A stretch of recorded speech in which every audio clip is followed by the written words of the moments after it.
Antakalipa. I used to attend primary school and high school with Antakalipa. Yeah, cool guy. Was well liked by everybody, but I didn't know him that much. At primary school, I saw him on the playground and after school, but that's just about it. He was not in my class. It was at high school when we had our first real encounter. It was winter, and I had my white Che Guevara beanie. Che Guevara was embroidered in black on the front, and it was the most awesome beanie ever. Expensive too. I parted away with $250 to purchase that beanie. Ridiculous money to pay for a beanie at the time, as they ranged from 20 to 60, but it was an investment for me. I bought that beanie with my acting money, so it was special and dear to me. There was pride attached to that beanie, and I knew it made me look cool. That was the whole point. I had it for 2 years, and I guarded it with my life.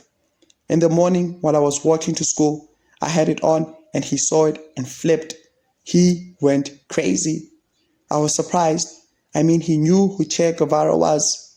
My peers didn't know who Che Guevara was. Sure, maybe they recognized the image because it's iconic, but that's just about it. He loved my beanie. I reciprocated his energy and shared in with his enthusiasm. I was flattered, and he made me feel good. Then he made his move. He asked to borrow it for until after school. I told him, nah. I mean, it was not the school's color. The school's official beanie color is green, and anything other than that will probably get confiscated. I was careful when I wore my beanie. I wore it when I walked to school in the mornings, and I put it in my bag before school commenced. It was enough time to show off and for the other kids to see me. I never rubbed it on people's faces. I respected the authority figures. Besides, it was way too valuable to me. I didn't want any problems. I always did things by the book. He pressed and pressed until I relented, but I gave him conditions. I told him to look after my beanie. Don't advertise it to the RCLs and teachers. Only on breaks, and make sure you are secured. I figured he's a good guy and well liked by all, and he appealed to my ego and mirrored back my taste. How could I insist on a no? I have a self-image, and like everybody else, I believe I'm a good person. Denying him the opportunity to look cool with my beanie would contradict that self-image. Just one day, I thought, you know him. He's a good guy. Have faith. Trust him. Big mistake. After school, when I requested for my beanie back, he told me that an RCL confiscated it and he'd get it on Friday. I brewed inside, but I didn't let him see it. I decided to give him a chance. I am not stupid. I know he knocked me my beanie, but I waited for Friday. He didn't even look for me. I had to take the initiative. He was avoidant, like somebody who owes you money. I couldn't locate him until after school. After school, I went to his transport and I finally got him. I asked him about my beanie and he said he didn't have it, that the very same RCL had it. Then he dismissed me. He left. He showed no remorse. He just didn't care. I let him be. I didn't go looking for my beanie anymore. He was careless, and I knew I'd get him one day. We were in the 8th grade. I decided to play the long game, and I took the loss. One day is one day, I thought. 4 years later, in the 12th grade, the last grade of high school, and we are in the same class. Everything is all good. The beanie incident is even forgotten. One day in mathematics class, the teacher had us sit in groups. There was this study pack book that had past question papers dating back 5 to 6 years. The book also contained memos for these question papers and a lot of other additional resources and stuff. It was the holy grail of mathematics. The book was your route to a distinction in maths. It wasn't offered at school. You had to purchase it.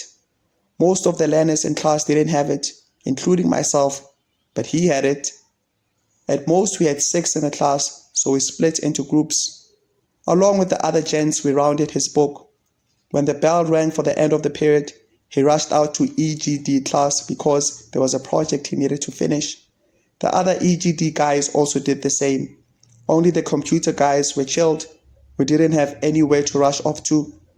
The class split, and he left the book with a couple of us gents. He knew he'd get it, and why not? We are reliable, good fellas. No need to worry. Rush off to EGD class, my good man. The gents left the book on the table because they didn't want the responsibility, so I took custody of the book. Everything flashed back, and I remembered my Che Guevara beanie. The devil manifested himself in my smile. A wronged heart never forgets. It turns out revenge was simmering in the background all along. He is careless. I thought, I got you. The next day he came to me requesting for his maths textbook.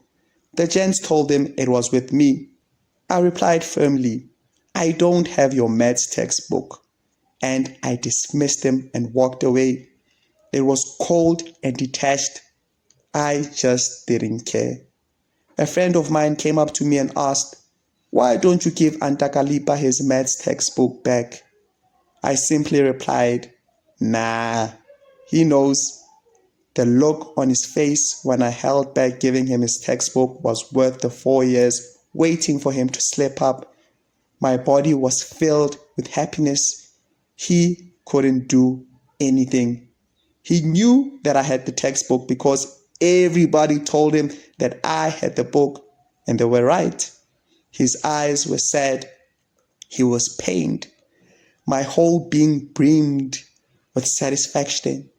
He deserved it. In my heart, I knew I'd get him, and it happened right at the end. Revenge is a dish best served cold. That's my story with Antakalipa. But to me, just a guy, the wise guy who stole my Che Guevara beanie.